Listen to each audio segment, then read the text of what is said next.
दोस्तों, राहत इंदौरी साहब का वो शेर तो आप लोगों को अभी भी याद होगा ना, कि सभी का खून है शामिल यहाँ की मिट्टी में, किसी के बाप का हिंदुस्तान थोड़ी है, किसी के बाप का हिंदुस्तान थोड़ी है। ये बात मैं आप लोगों से इसलिए कह रहा हूं क्योंकि जो खबर मैं आपको सुनाने जा रहा हूं उसको सुनने के बाद आपको पता चल जाएगा और आप समझ जाना कि मैं ये किसके लिए बोल रहा हूं और क्यों बोल रहा हूं। सभी का खून है शामिल यहाँ की मिट्टी में, किसी के बाप का हिंदुस्तान थोड़ी है। कैसे कैसे लोग बयान दे देते हैं यहाँ की। खबर सुनिएगा। हो सकता है कि ये खबर कुछ लोगों को बहुत छोटी लगे, लेकिन इस खबर का दिखाना जरूरी है। जो लोग बेहुदा बयान दे जाते हैं, कुछ भी बोल जाते हैं ना, आंखें खोल कर देख लें।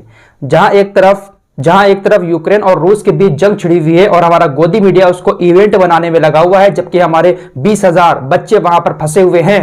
उन लोगों के लिए दुआ करने की बजाय, सरकार के ऊपर लगातार प्रेशर डालने की बजाय इवेंट बनाने में लगे हुए हैं। वहीं दूसरी तरफ जिनको गद्दार कहा जाता है देश का, जिनको देश से निकालने की बातें कही जाती हैं, वो मुसलमान आज मस्जिदों में जुमे की नमाज के बाद उन बच्चों के लिए दुआ कर रहे हैं। यह खबर आपकी स्क्रीन पर है। रशिया यूक्रेन वार, यूक्रेन में फंसे भारतीय छात्रों की सलामती के लिए मस्जिदों में मांगी गई दुआ। किसी के बाप का हिंदुस्तान थोड़ी है। अगली खबर जरूर देख कर जाना, पहले ये देखिए मुसलमान क्या कर रहा है हिंदुस्तान का। रूस और यूक्रेन के बीच चल रहे युद्ध में फंसे भारतीय छात्रों के लिए कोसमा की जामा मस्जिद और बाजार वाली मस्जिद में सलामती की दुआ मांगी गई। दोपहर की नमाज के दौरान नमाजियों ने हाथ उठाकर भारतीय छात्रों की सलामती की दुआ मांगी। मैनपुरी की यह खबर है, जहां पर जुमे की नमाज के बाद बाकायदा लोगों ने बड़ी बड़ी मस्जिदों में हाथ उठाकर दुआ की है उन छात्रों के लिए।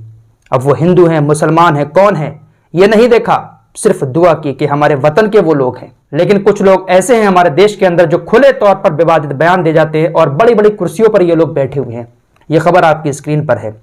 बिहार के एक एमएलए हैं, उन्होंने कहा मुसलमानों से छीना जाए वोटिंग अधिकार, दूसरे दर्जे का नागरिक बनकर रहे, नहीं तो जाएं पाकिस्तान।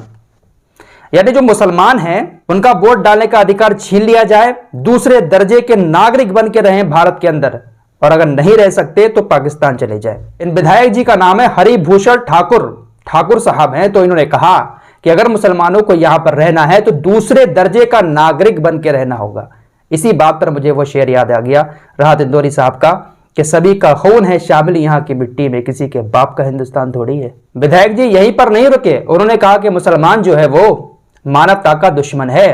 तो आज जो रूस यूक्रेन के लोगों को मार रहा है वो कौन लोग हैं? ये बड़े बड़े नेता लोग खुले तौर पर विवादित बयान दे जाते हैं और जिस पार्टी के हैं वो पार्टी क्या कहती है कि सबका साथ, सबका विकास और संविधान की बात करती है, लेकिन उनके पार्टी के बड़े बड़े नेता कैसी बातें कर जाते हैं। वोट डालने का मुसलमानों से अधिकार छीन लो, दूसरे दर्जे के बिल्कुल दब कर रहेंगे तब तो ठीक है यहां पर, वरना पाकिस्तान चले जाएं।